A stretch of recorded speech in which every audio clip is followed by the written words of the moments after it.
in-unfollow ni Bea Alonzo sa Instagram si Mr. Vincent Ko.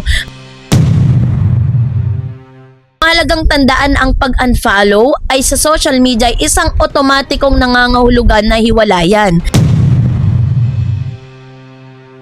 May mga seryosong issue sa relasyon. Ito yung karaniwang iniisip ng mga netizen kapag may nagaganap na unfollowing.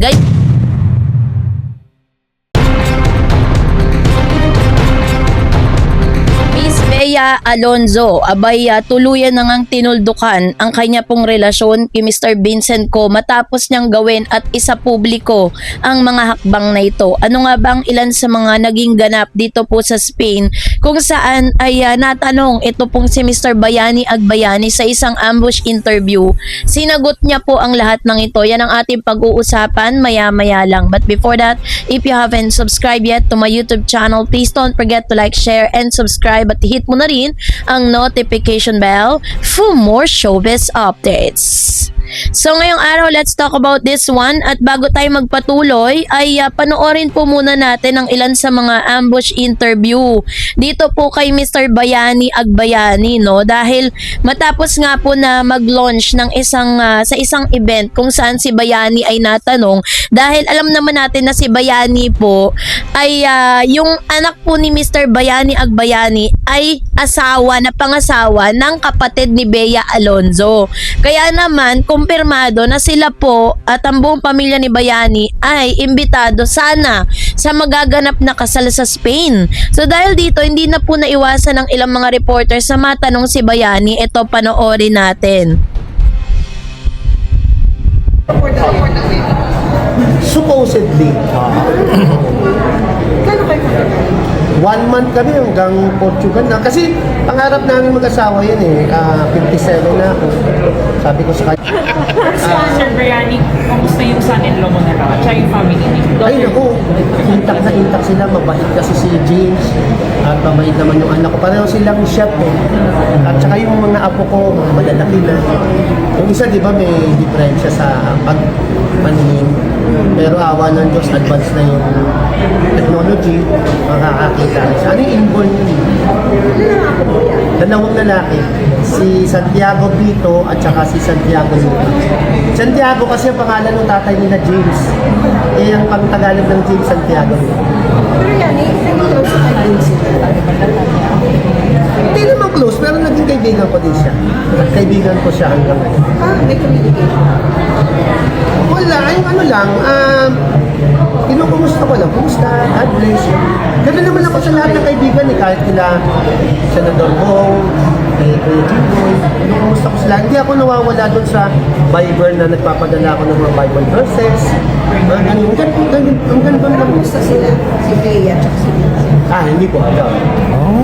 Or yung family ni Bea? Ba't kayo ba yan? Basta ang alam ko lang, Solid pa rin yung sila. anak ko, at saka yung asawa niya, at saka yung anak. Oo, kasi mahirap makialam sa hindi ko dapat pinapakialam. Mamaya, maka-offend pa ako o makapagsabi pa ako na hindi naman maganda. Maganda na lang yung nandito tayo sa artista.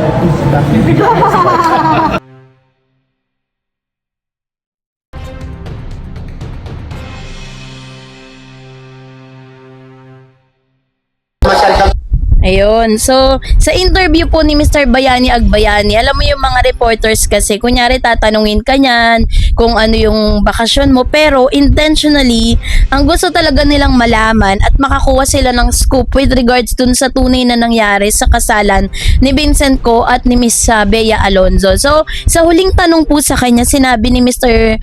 Bayani, 'di ba? Kung talagang totoong may naganap na kasal, magkukwento 'yan kasi positive yung news eh. Pero dahil nga hindi naging maganda, no, yung naging naging event na 'yon na dapat may kasalang maganap, eh parang minabuti na lang ni Mr. Bayani Agbayani na itikom yung kanyang bibig dahil ayaw niya maka-offend ng tao, which is tama naman.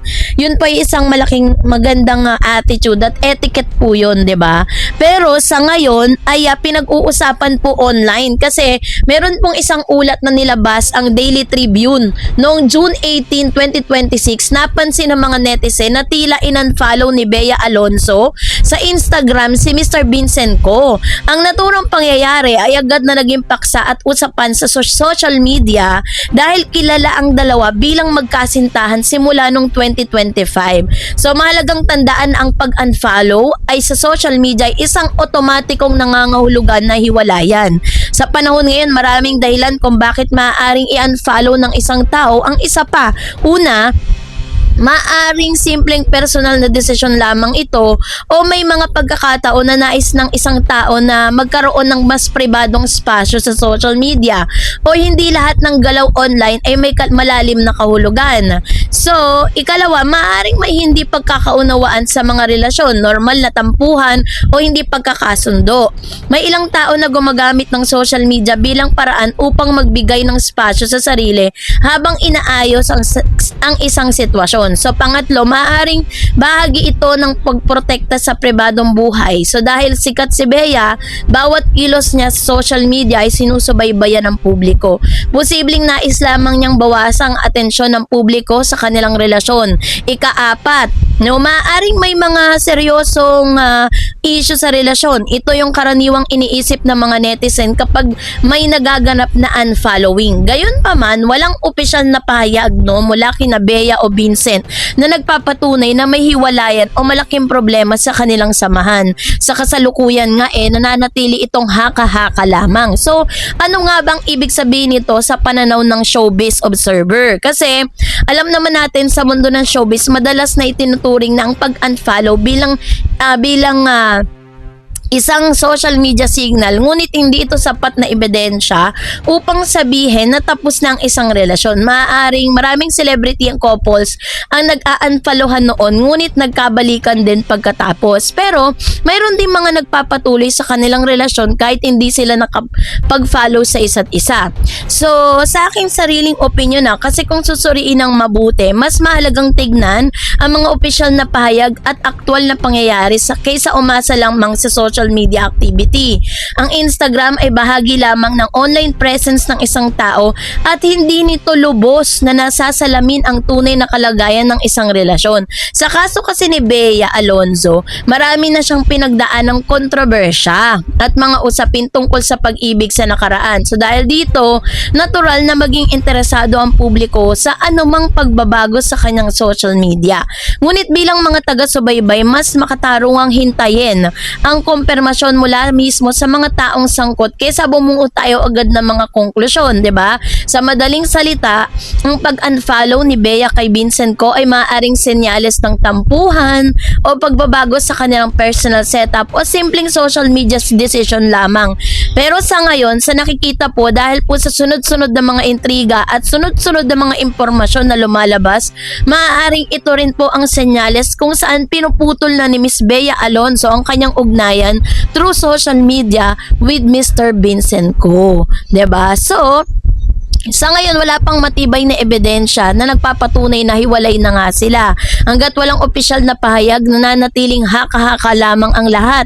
So, ang lahat ng interpretasyon, 'di ba? So, hindi natin pwede kasing sabihin talagang totally hiwalay na sila or what, 'di ba? Kasi kahit ano pong tanong at kahit anong impormasyon na meron pong kinalaman sa kanilang canceled wedding, ay wala pong nilalabas si Bea nor Vincent Co. Kasi base po siguro maaaring may pirmahan na naganap, no? Maaaring meron po silang parang meron silang kontrata na pagkatapos ng canceled wedding nagkasulian ng mga gastusin, pero pwede yon, 'di ba? Na parang sige, magbabayad kami kung ano man yung ginastos niya, pero walang lalabas sa publiko kung ano ang dahilan kung bakit hindi natuloy ang kasal. Maaari kasing ganun kasi alam nyo na, pera-pera, 'di ba? Pero para sa akin, 'di ba, minsan katulad ng sinabi ni John Lloyd Cruz sa kanyang pelikula na maaaring iniiwan tayo ng mga taong mahal natin kasi merong mas better na darating.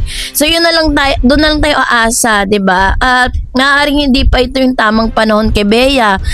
Ang daming beses man siya or ilang beses for the second time, 'di ba? Parang na-cancel yung wedding. Pero hindi natin alam yung totoong saloobin ni Bea Alonzo patungkol dito. Basta ang alam natin, imposibleng hindi nasasaktan si Bea kahit ipinapakita niyang nakangiti siya sa publiko. So, kayo po, anong inyong saloobin patungkol dito? Mag-comment kayo sa comment section. And that's it for today. For more videos and updates, please don't forget to like and subscribe, and please don't forget to follow my Facebook page, Dar Eds TV and Darage channel. God bless everyone.